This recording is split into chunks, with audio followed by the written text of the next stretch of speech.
Numa noite sombria de 1994, o destino de Luz Maria e de suas duas filhas tornou-se selado pelo véu do mistério.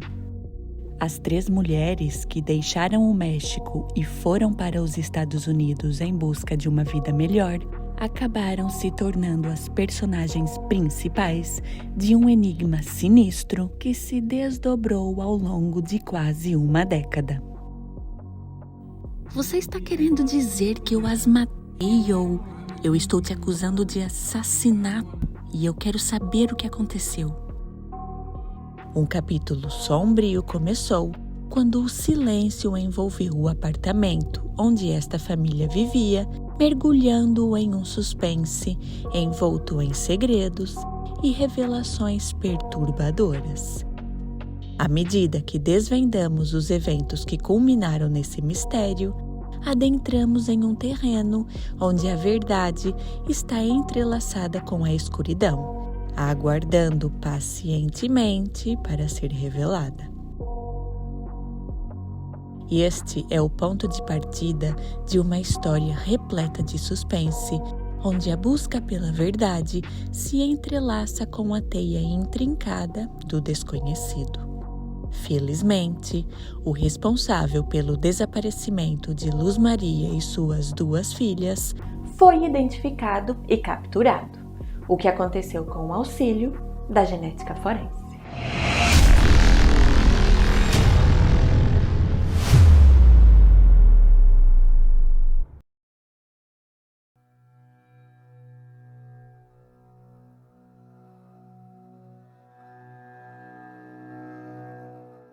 Luz Maria Mussino era uma mulher trabalhadora, determinada a construir uma vida melhor para si e para sua família. Originária do México, ela decidiu deixar os seus amigos e familiares para trás e, com suas duas filhas, Edith e Gabriela, Luz Maria Mussino embarcou em uma jornada de perigo, esperança e oportunidade em busca do sonho americano. Nos Estados Unidos, ela enfrentou desafios incalculáveis em busca de um futuro mais promissor. Com um coração cheio de esperança, Luz Maria dedicou-se a trabalhos árduos e a longas jornadas de trabalho, lutando para proporcionar uma vida melhor para suas duas filhas, Edith e Gabriela. À medida que o tempo passava, havia sinais de que a vida delas estava finalmente melhorando. O esforço incansável de Luz Maria, como mãe e provedora, estava lentamente começando a dar frutos. Em 1999, Luz Maria Mussino estava com 37 anos de idade, sua filha Edith com 18 e sua outra filha, Gabriela, com 17. A vida delas estava se estabilizando e a promessa de um futuro mais brilhante estava finalmente ao alcance das três mulheres que já tinham vencido, juntas, diversas dificuldades. No entanto, foi nesse momento de otimismo que a história de Luz Maria e de suas duas filhas tomou um rumo sombrio.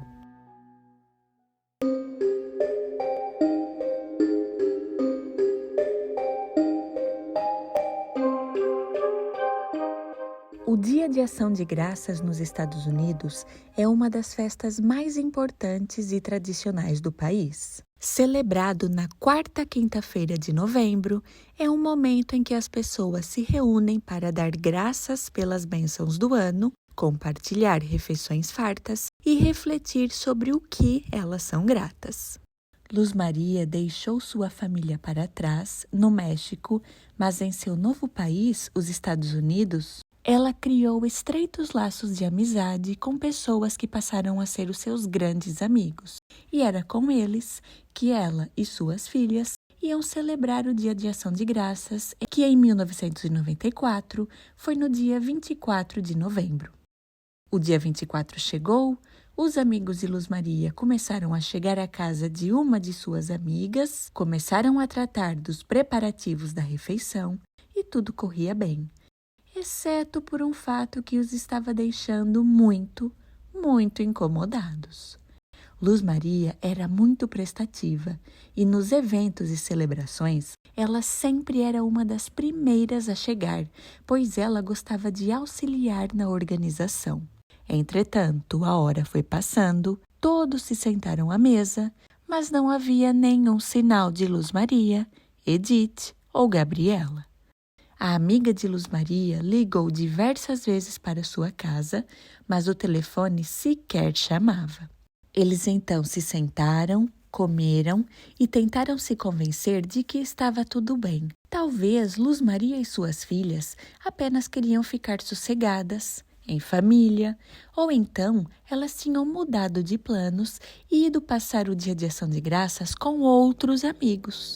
Entretanto, a tensão que pairava no ar era palpável. Todos sabiam que este tipo de comportamento não era condizente com o de Luz Maria. No dia seguinte, a amiga, que tinha dado jantar em sua casa, muito preocupada, decidiu ligar para a polícia e reportar o desaparecimento de Luz Maria e suas filhas. O que poderia ter acontecido com essa mulher trabalhadora e com suas 2 filhas, que estavam apenas em busca de uma vida melhor? A resposta para esta pergunta é sombria.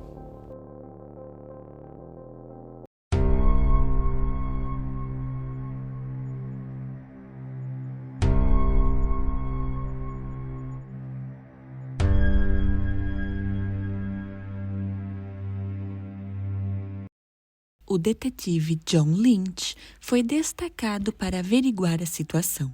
Ele foi até o apartamento onde Luz Maria vivia com suas filhas e, quando olhou pela janela, viu algo que foi um tanto quanto estranho. O apartamento parecia estar inabitado. O detetive John entrou na residência e constatou que esta, de fato, estava vazia. Tudo que era de pequenas dimensões e que podia ser carregado havia desaparecido. Luz Maria era habitante ilegal nos Estados Unidos e o detetive John logo cogitou a possibilidade dela ter decidido vender tudo o que tinha e voltado para o México. Ou então, Luz Maria podia ter sido presa pelo Departamento de Imigração e suas coisas tinham sido vendidas sob as suas ordens ou não. O detetive John estava saindo do apartamento, decidido a contactar o Departamento de Imigração, quando de repente ele viu algo que chamou a sua atenção. Em um dos quartos, no carpete que revestia o chão, havia uma grande mancha de cor castanho avermelhada. Ao ver a mancha, que visivelmente parecia ser sangue, o detetive John achou que era mais prudente chamar a equipe forense. O analista forense Steve Renteria, do Laboratório Criminal de Los Angeles, foi um dos primeiros peritos enviados à casa de Luz Maria. E lá, ele fez uma descoberta preocupante. Um outro quarto da casa tinha uma espécie de closet. Dentro do closet, o analista forense encontrou mais uma mancha que cobria praticamente todo o carpete desta divisão.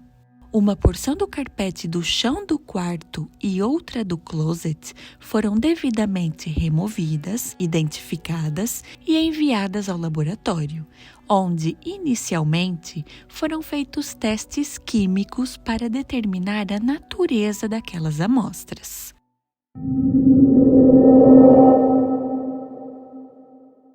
Um dos testes mais conhecidos para a identificação da natureza de amostras de sangue é o teste do luminol. O luminol é um reagente que pode ser usado para detectar vestígios de sangue, mesmo quando estes não são visíveis a olho nu. Quando o luminol é aplicado à área que se quer analisar, na presença de sangue, ele emite uma luz azul esverdeada devido à reação desse reagente com o ferro presente na hemoglobina do sangue.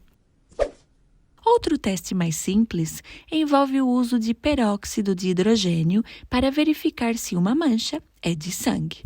O peróxido de hidrogênio, também conhecido como água oxigenada, reage com o ferro, presente na hemoglobina do sangue, liberando o oxigênio e efervescendo.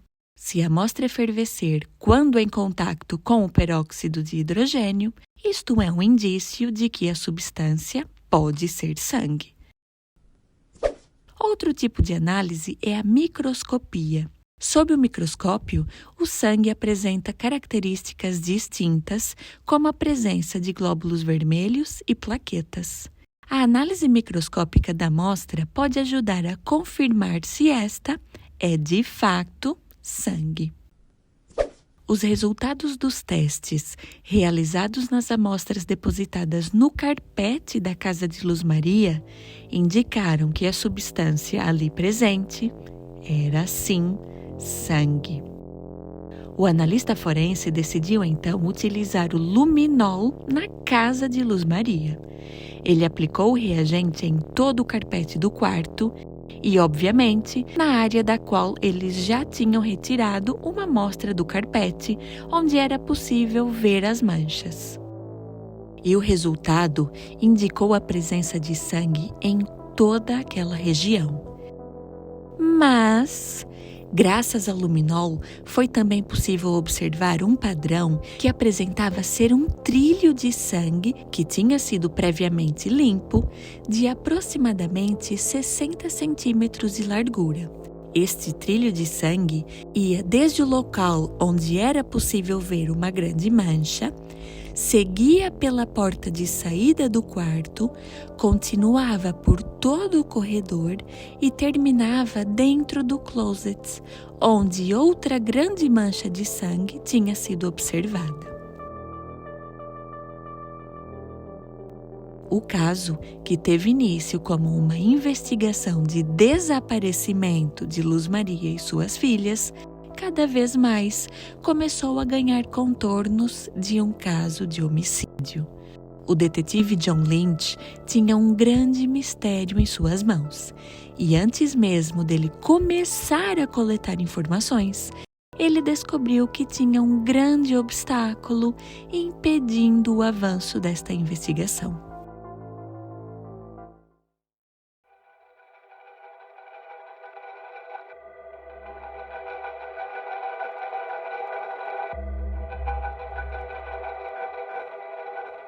Não bastasse o fato das 3 mulheres terem desaparecido sem deixar rastros, esta investigação tornava-se ainda mais complicada pelo fato de Luz Maria Mussino, Edith e Gabriela serem imigrantes ilegais nos Estados Unidos. Ou seja, elas não tinham nenhum tipo de documentação que sequer comprovasse que esses eram os seus verdadeiros nomes de registro.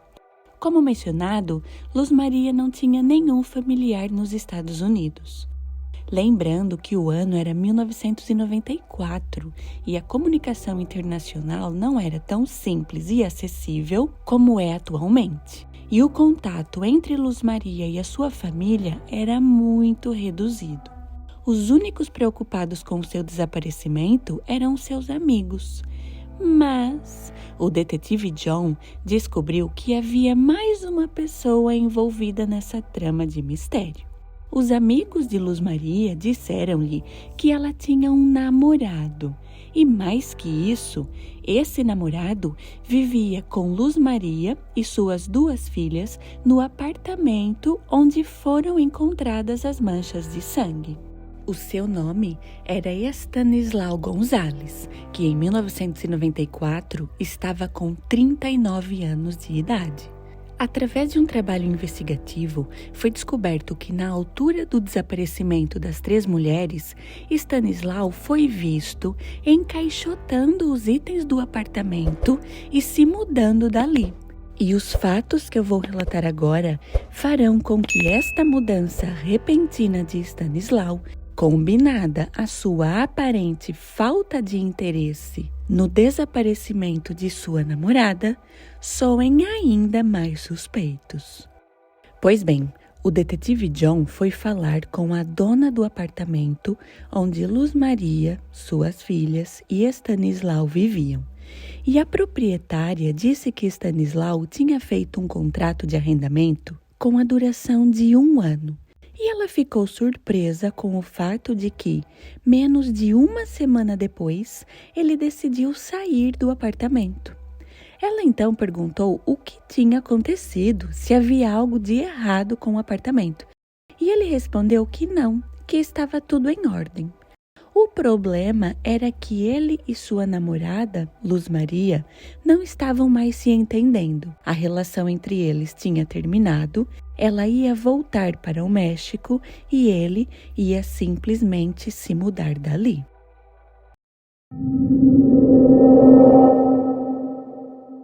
O primeiro caso criminal solucionado com o auxílio da genética forense data de meados da década de 1980. E o primeiro vídeo que eu publiquei aqui no canal, cujo link eu vou deixar no comentário fixado, relata os acontecimentos à volta dessa investigação. E as metodologias empregadas nas análises de DNA no fim dos anos 80 e início dos anos 90 requeria grandes quantidades de amostra com material genético íntegro.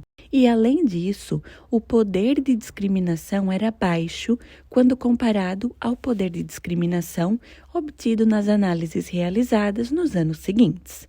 Assim sendo, em 1994, as análises de DNA realizadas nas amostras colhidas no apartamento de Luz Maria não trouxeram grandes informações à investigação. O caso do desaparecimento de Luz Maria, Edith e Gabriela Mussino permaneceu sem nenhuma pista durante mais 5 anos, até que finalmente houve uma grande reviravolta.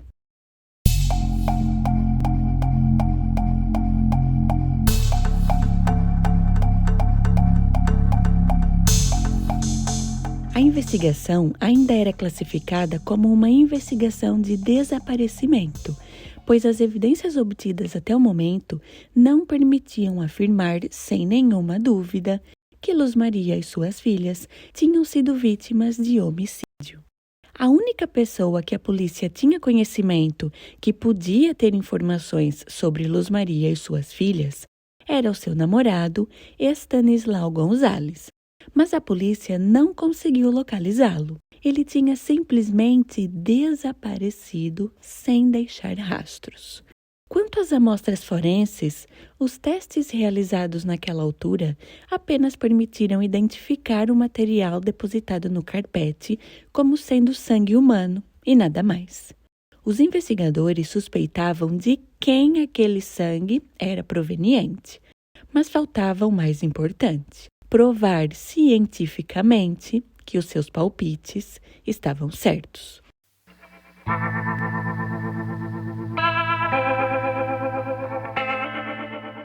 Jim Ellsworth estava prestes a se aposentar quando ele decidiu que, antes de encerrar a sua carreira de detetive, ele queria dedicar o tempo que lhe restava no Departamento de Polícia de Downey a investigar um dos casos arquivados mais intrigantes do departamento: o desaparecimento de Luz Maria, Edith e Gabriela Mussino.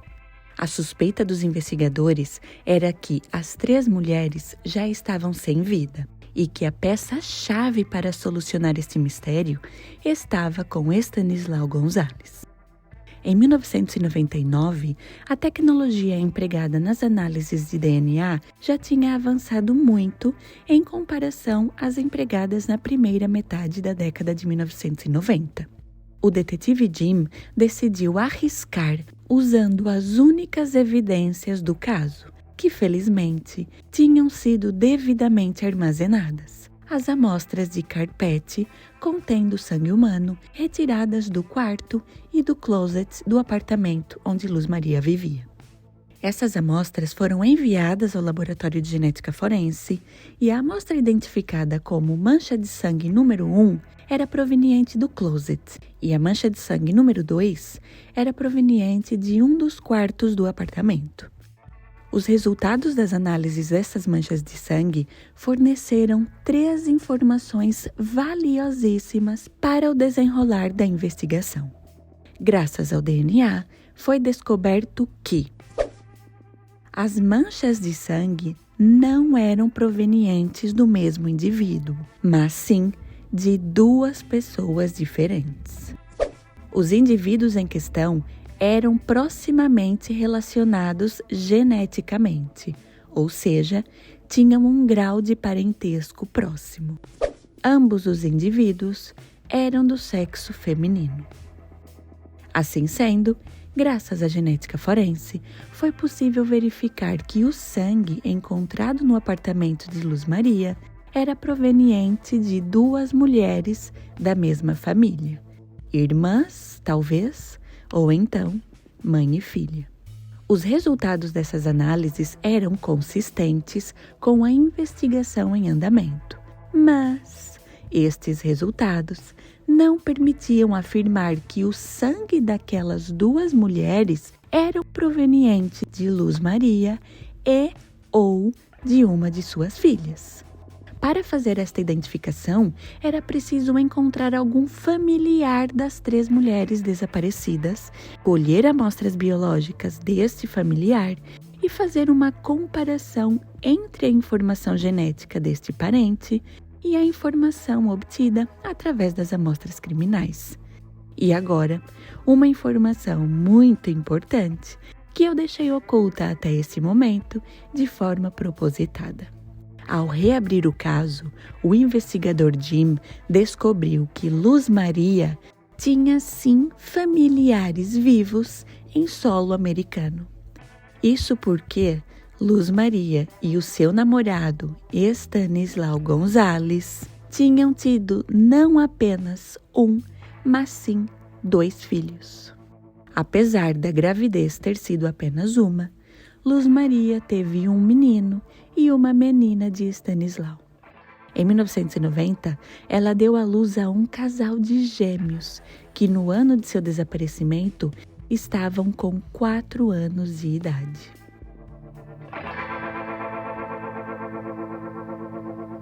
A investigação arrastou-se por mais 4 anos, até que, finalmente, a polícia obteve informações acerca da localização dos gêmeos que, possivelmente, estavam vivendo com Estanislau em Las Vegas. Se os investigadores conseguissem amostras biológicas dessas 2 crianças, seria possível comparar os perfis genéticos do menino e da menina com os perfis genéticos obtidos através das amostras criminais e, assim, descartar ou corroborar a hipótese daquelas amostras de sangue serem provenientes de Luz Maria ou de suas filhas. O detetive Jim fez as suas malas e voou para Las Vegas para tentar a sua sorte, não nos cassinos, mas sim em conseguir encontrar Estanislau e os seus 2 filhos. Já na cidade, ele teve apoio dos policiais locais e, em conjunto, eles engendraram um plano para abordar Estanislau. O plano consistia em uma policial se passar por uma agente do serviço social que estava interessada em conferir se os gêmeos estavam vivendo em boas condições. A detetive destacada para tal missão foi Linda Turner, do Departamento de Polícia de Las Vegas. Linda, então, foi até a casa onde Estanislau estava vivendo com seus 2 filhos e bateu na porta. Estanislau a recebeu com um sorriso no rosto e foi muito cooperativo, dizendo que a casa estava em perfeitas condições e que ela tinha total liberdade para fazer uma vistoria em seu interior. Linda fez perguntas que um agente do serviço social normalmente faria, como, por exemplo, se as crianças estavam bem, se eram bem alimentadas e se frequentavam a escola. Ela então entrou na residência e, quando olhou ao seu redor, ela se perguntou de onde vinha toda a confiança de Estanislau em achar que aquele local estava em perfeitas condições. A casa estava imunda. Na geladeira havia pouquíssima comida e tudo estava desorganizado. No chão da sala havia até mesmo fezes de cachorro. Ao ser questionado acerca de onde estava a mãe das crianças, Stanislau mudou o seu comportamento, que até então era calmo e tranquilo. Aparentou ficar extremamente assustado e, com um olhar de medo em seu rosto, ele permaneceu em silêncio. A mesma pergunta foi feita às crianças, que, com um olhar vazio, disseram à detetive: "Mãe? Nós não temos mãe." 2 semanas depois, munida com um mandado, a detetive Lynn foi até o clube local onde os gêmeos estavam. Ela aproximou-se das crianças, que a reconheceram e foram muito simpáticas, e tranquilamente permitiram que Linda lhes fizesse um swab bucal, recolhendo suas amostras de DNA. Os swabs foram enviados ao laboratório de genética forense e, alguns dias depois, a polícia recebeu o relatório pericial. As análises de DNA indicaram que os gêmeos eram possivelmente filhos biológicos da mulher, cujo sangue foi encontrado no carpete do closet. Assim sendo, os detetives puderam concluir que a mãe das crianças, Luz Maria, sangrou naquele específico local. Dessa forma, a amostra de sangue encontrada no carpete do quarto era proveniente de uma de suas 2 filhas, Edith ou Gabriela. Com a confirmação que aquelas amostras de sangue eram provenientes de Luz Maria e de uma de suas filhas, os investigadores decidiram pressionar o único suspeito do caso, Stanislau Gonzalez. Os detetives ficaram esperando na frente do clube frequentado pelos gêmeos e, quando Stanislau apareceu para os levar para casa, ele foi abordado por um dos investigadores. Quando este disse a Stanislau que ele lhe queria fazer algumas perguntas acerca do desaparecimento de Luz Maria Mussino, Stanislau ficou de queixo caído e sequer conseguiu articular uma resposta. Stanislau foi então algemado e colocado em uma viatura. Agora, prepare-se para ver imagens surpreendentes dos principais trechos do interrogatório de Stanislau Gonzalez.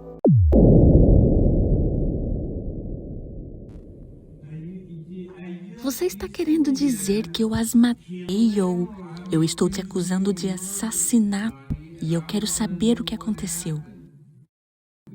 Você pode fazer muitas coisas com o corpo. Você pode queimá-lo, desmembrá-lo, mas você sabe de uma coisa? Pequenas moléculas de DNA ainda vão permanecer ali, mesmo se você os enterrar. E nós encontramos DNA o tempo todo, amigo. DNA, 3 letras que tiveram um grande impacto no comportamento do suspeito. Você está insinuando que eu matei essas pessoas com as minhas próprias mãos? Sim, exatamente. E que eu fiz isso pessoalmente. O que é isso? Com uma faca, sei lá. Há diversas formas de matar. Ok, com uma arma? Eu não sei. Você moveu a mão assim? O que isso significa? Me desculpe por isso, ok? Então, se eu fizer assim, você também faz assim? Foi você que fez o gesto? Ok, nós estamos falando sobre pessoas assassinadas. Pessoas podem ser assassinadas de diversas formas. Eu não as matei, eu não estava presente quando isso aconteceu, eu não vi nada, ok? Tudo que eu quero são os meus filhos. Ok, eu vou te dizer uma coisa.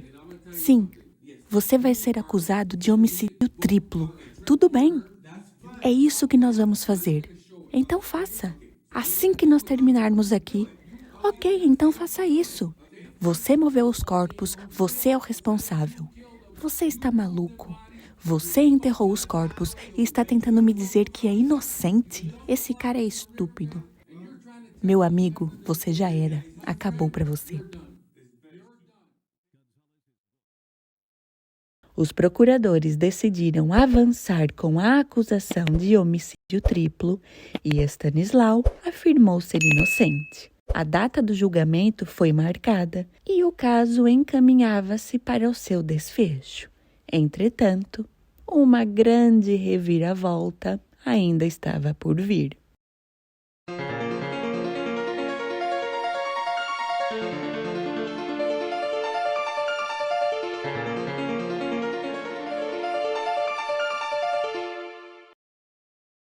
Estanislau Gonzalez, ao ser acusado de homicídio triplo, corria o risco de ser condenado à pena capital.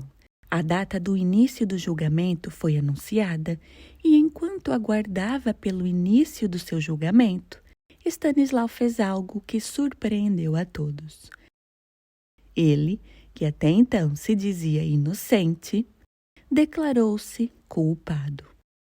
E no início do seu atestado de culpa, composto por uma página, Estanislau revelou o que os investigadores já estavam tentando descobrir há 9 anos.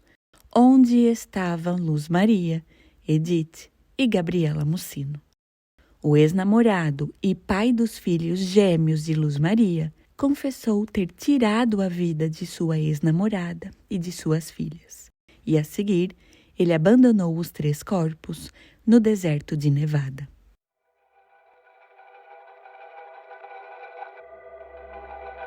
Na segunda-feira, dia 26 de março de 1996, após um estressante dia de trabalho, por volta das 5 da tarde, um homem decidiu que, para descomprimir o seu estresse, ele iria até o deserto de Nevada para praticar uma de suas atividades favoritas, tiro ao alvo. Ele entrou em seu carro, dirigiu-se ao deserto e, quando chegou em um ponto isolado, começou a tirar a sua arma e as suas munições do seu veículo. Enquanto ele estava a fazê-lo, distraído, ele notou que havia algo que estava a deixá-lo desconfortável. A dar atenção ao seu incômodo, ele se deu conta que o desconforto vinha através do seu olfato. Ele parou o que estava fazendo e decidiu caminhar na direção do local de onde vinha o cheiro de putrefação. Após dar alguns passos, ele se deparou com algo que jamais sairia de sua lembrança. Como se estivesse a pedir ajuda, do solo estava a sair uma mão. Ao aproximar-se, ele se deparou com uma cena ainda mais macabra. Ao lado daquele corpo, havia outros 2. Os 3 corpos tinham sido colocados cada um em um saco de lixo. Estes foram fechados com fita adesiva, enterrados em covas com cerca de 30 centímetros de profundidade, no meio do deserto, onde a chance deles serem encontrados era praticamente nula. Entretanto, com o passar do tempo, os odores liberados durante o processo de decomposição dos corpos atraiu os animais da região, que conseguiram desenterrá-los parcialmente. 2 das mulheres estavam despidas, enquanto a terceira usava apenas a parte de baixo de sua roupa interior. 2 delas tinham sido estranguladas, enquanto a terceira foi sufocada e também apresentava uma fratura em seu crânio. Apesar das 3 mulheres não estarem completamente vestidas, não foram encontrados em seus corpos nenhum sinal que indicasse que alguma delas tinha sido vítima de agressão sexual. Os corpos foram submetidos a uma análise no contexto da antropologia forense. Tradicionalmente, a antropologia dedica-se a diversos aspectos da investigação médico-legal associada à morte, especialmente quando o cadáver está em avançado estado de decomposição ou completamente esqueletizado. Nestes cenários, o antropólogo forense aplica conhecimentos e princípios teóricos e práticos provenientes da antropologia biológica e arqueologia para abordar questões relacionadas à identidade, como gênero e idade, além de analisar as circunstâncias da morte. Essa análise aprofundada é conduzida por meio do estudo minucioso dos restos ósseos e dentários do indivíduo, considerando também o contexto físico em que estes foram encontrados. E através desta análise, realizada no mesmo ano do achado dos corpos, 1996, foi determinado que os restos cadavéricos correspondiam a 3 mulheres de cabelos escuros, que eram magras e com cerca de 1,5 metros de altura. Foi estimado que a mais velha delas tinha entre 35 e 50 anos, e as outras duas tinham entre 25 e 35 anos. Através da análise dos esqueletos, foi inferido que havia grandes chances das 3 mulheres serem asiáticas. E a partir desta informação, foi divulgado na mídia que corpos tinham sido encontrados no deserto de Nevada e que a polícia estava à procura de informações acerca de 3 mulheres asiáticas desaparecidas. Inscreva-se no canal e acesse a aba Comunidade, pois lá eu vou publicar a imagem do arquivo policial referente a uma das vítimas encontradas.